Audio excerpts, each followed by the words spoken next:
Your next vacation may be spent in a paradise you've never heard of. You'll just need a way to get there. Here's the catch. That way has to go underwater. It would become the deepest immersed highway on Earth.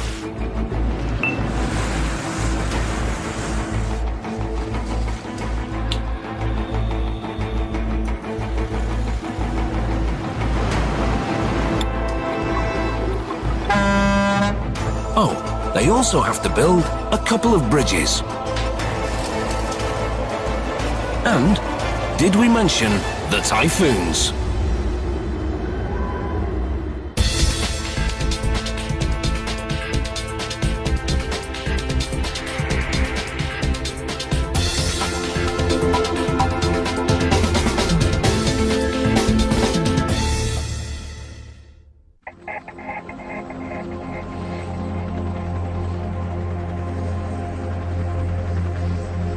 These tugs are towing a contradiction.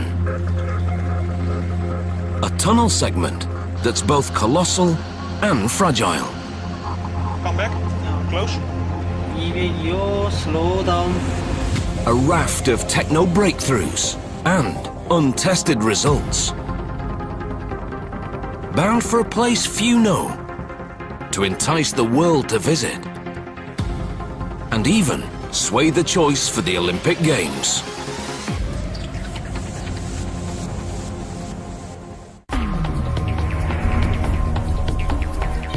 Busan is South Korea's second largest city. 4.2 million people. Bigger than Madrid, closing in on Milan, and as hectic as Manhattan. South Korea is an Asian tiger, and Busan makes it roar. Its skyline will soon include one of the world's tallest buildings. It's the nation's biggest port, and the 5th busiest in the world. Every 3 seconds, they unload a container.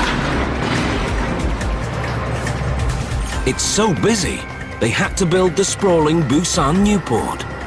And still, Busan grows. Busan is such a comer, it's bidding for the 2020 Summer Olympics. But Busan has one big problem, and it's on display here at one of Asia's biggest fish markets. Dozens of vendors cram in here, 14 hours a day, every day of the year.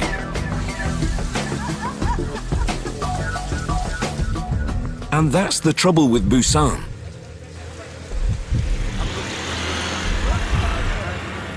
It's so crowded, it's running out of room.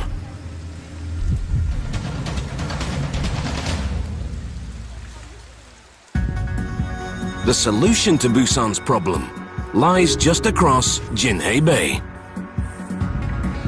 Gojae, an island 7 times bigger than Manhattan, but just 1/8 of Manhattan's population. Busan, Gojae. Busan, Gojae. Gojae is a gold mine of development, a potential Korean Riviera, with room for Olympic athletes to hit their stride, and for the Korean tiger to stretch its legs. But Gojae has its own big problem: getting there.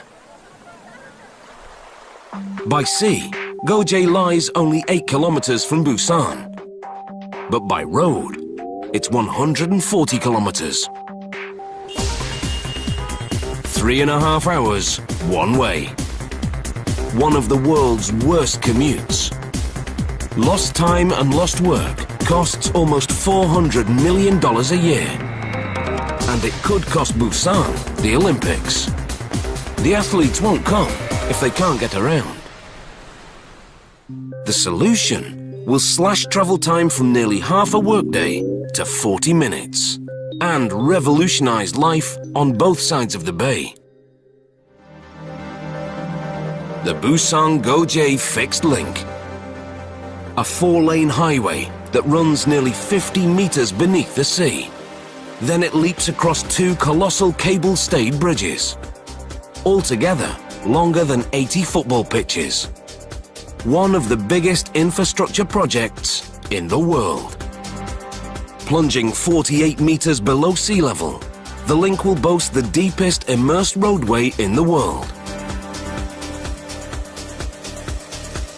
The tunnel will be composed of 18 mammoth segments, each as long as 2 football pitches and as heavy as an aircraft carrier. Wide enough to carry 2 lanes of traffic each way, with an access tunnel between. That's the concrete reality. Now, here's where it gets dicey. Each segment has to be carefully towed into position, then carefully sunk to the seabed.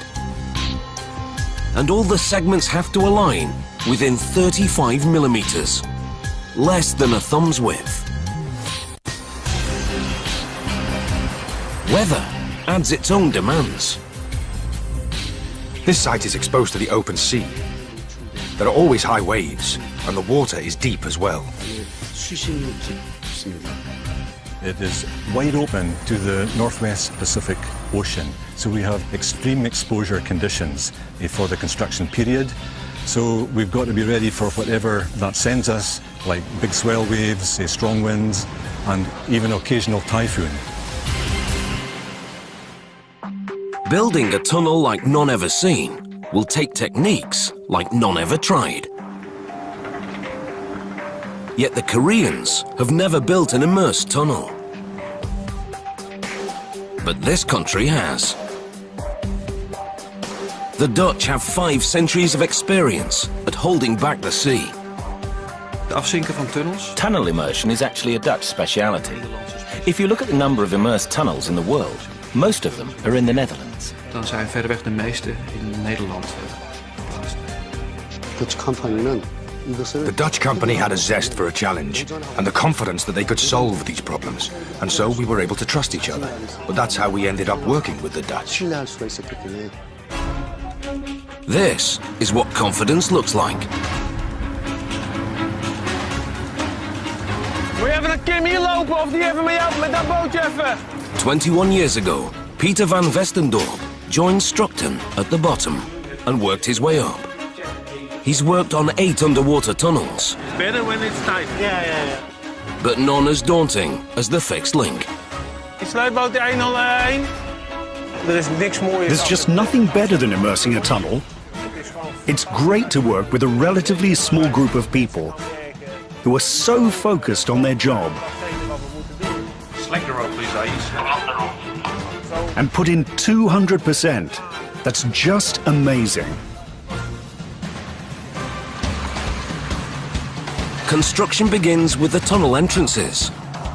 One on Gaduk Island, the other near an uninhabited island.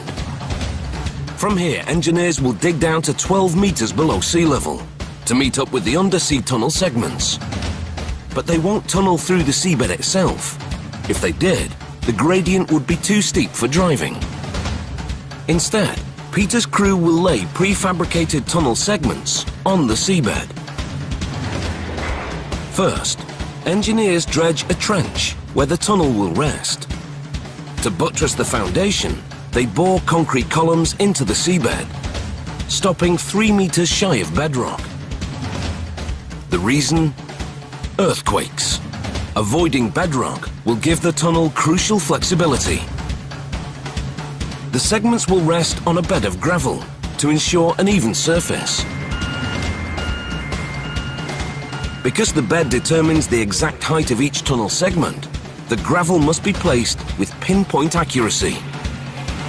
Later, the entire tunnel will be covered with thousands of tons of crushed rocks to protect it from collisions with ships or anchors.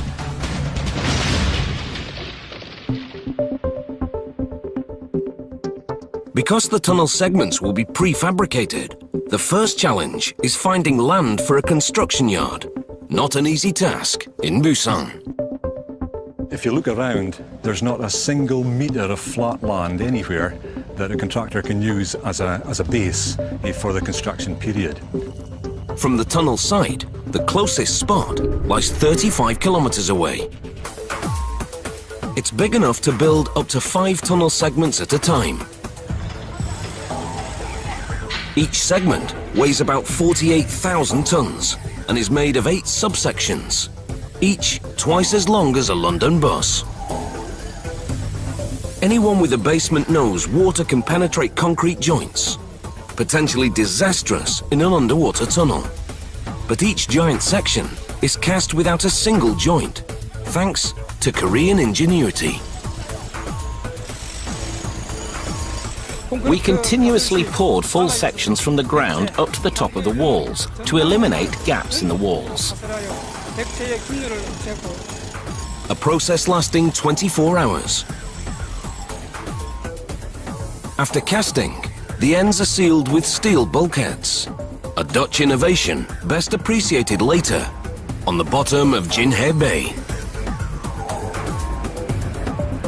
The bulkheads are watertight because these babies are about to take a bath.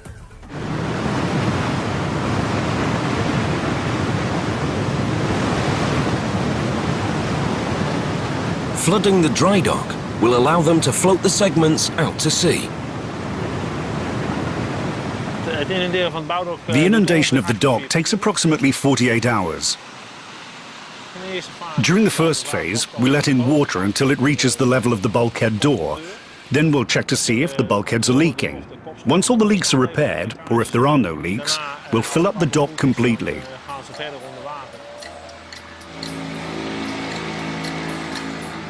It's enough water to fill 230 Olympic pools.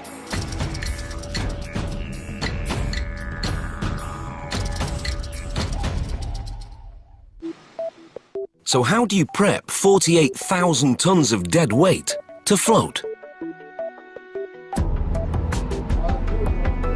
Inside every tunnel segment, there are 6 ballast tanks, and they're filled with water. Ben, alle kleppen staan open, dus voor mij mag de pomp aan. To start the flotation process, we begin pumping out the water. We continue until the tunnel segment starts floating.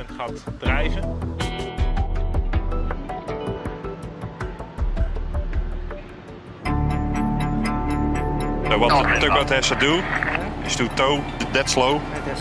Then with the other winches at the backside, we control the tunnel element sideways direction.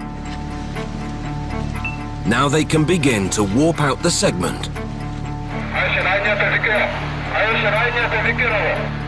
Removing the first segment takes brawn and finesse to avoid colliding with the dry dock.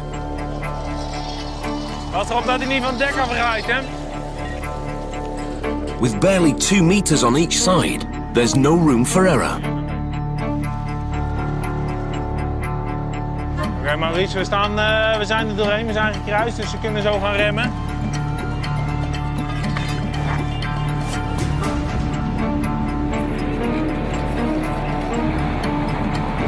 Al bij de boten zijn bezig. Ja, dat jongen. Gebeurt, ja. Believe it or not, clearing the dry dock was the easy part.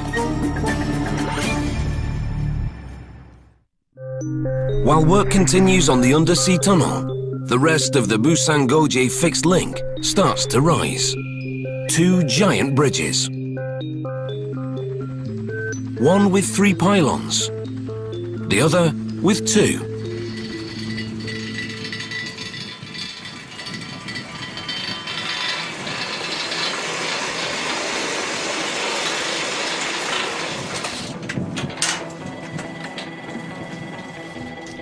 At its topmost, the 2-pylon bridge will soar 156 meters above sea level.